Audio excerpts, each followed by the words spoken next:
Hello everyone. Today's topic is millets. Let's see how to use millets. Millets can be used as rice or wheat. You can cook them as rice.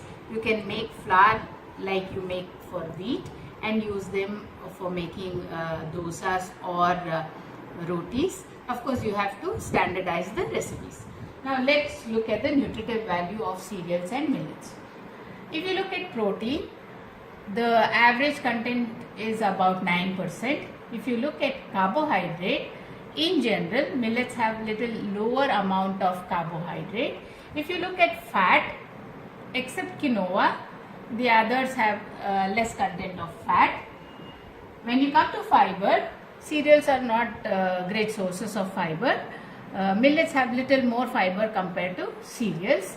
If you look at minerals, in general, cereals and millets don't have that much of calcium or iron. Now, if you look at ragi is an extremely good source of calcium. It has about 350 milligrams of calcium in 100 grams of ragi. Now, because ragi has a lot of calcium, do we use ragi instead of rice and wheat? We just switch to ragi? According to me, no. See, you have milk, which is a good source of calcium. You have green leafy vegetables, which are also good sources of calcium.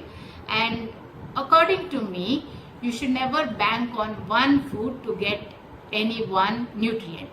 So try to get your nutrient, for example calcium, from milk, from green leafy vegetables, from whole grains, and also from ragi, but not just from ragi. Now, if you look at quinoa has a lot of protein, but foxtail millet also has enough protein, and quinoa is a very, very expensive food. Do we have to switch over to quinoa? Definitely not. If you can afford it, of course, once in a while you can eat quinoa, but do we have to replace rice and wheat with quinoa? Definitely not. Now, always look for getting any nutrient from a variety of sources. Scientifically, if you see, there are so many things which affect the absorption of a particular nutrient.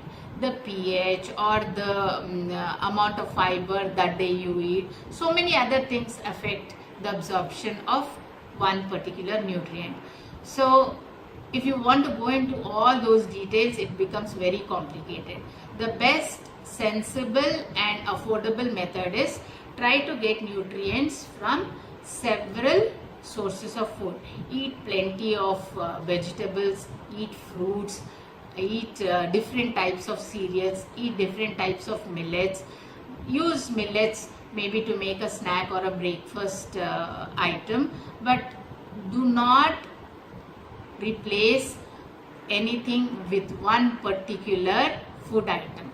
These days it's become very common. You read somewhere that something is healthy, you throw out the rest of the ingredients and start using only that. That is not a very sensible way of getting nutrition. Thank you.